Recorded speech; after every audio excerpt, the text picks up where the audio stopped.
Mr. Valentine. I thought you had forgotten about little old me. May have walked out of the den, Irma, but I'd never walk out on you.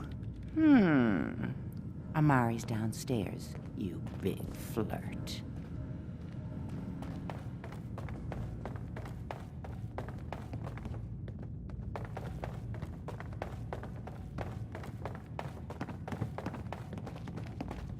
Dr. Amari? Yes? I take it this isn't a social call. Doctor, it's time for you to reverse death itself. What? I wouldn't have put it quite that way, but it's true. We need a dead man's memories. Guy named Kellogg. Are you two mad?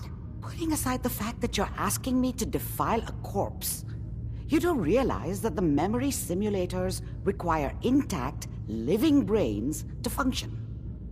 Technically, the corpse was defiled already. This dead brain had inside knowledge of the Institute, Amari. The biggest scientific secret of the Commonwealth. You need this, and so do we. Fine. I'll take a look. But no guarantees. Do you have it with you? Could you say that like Dr. Frankenstein? Igor, fetch me the brain! Sorry. No, I will not. Now, do you have it? Here's what I could find. What's this? This isn't a brain. This is... Wait, that's the hippocampus. And this thing attached to it?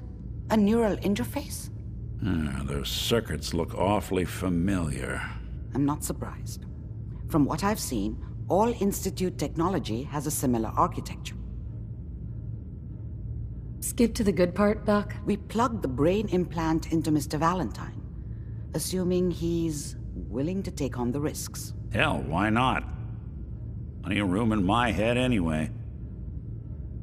We should try plugging you into a toaster next. Fresh toast. It's nice to know that even when I'm about to have a foreign object shoved into my noggin, you find new horrible ways to laugh at my expense. Whenever you're ready, Mr. Valentine, just sit down.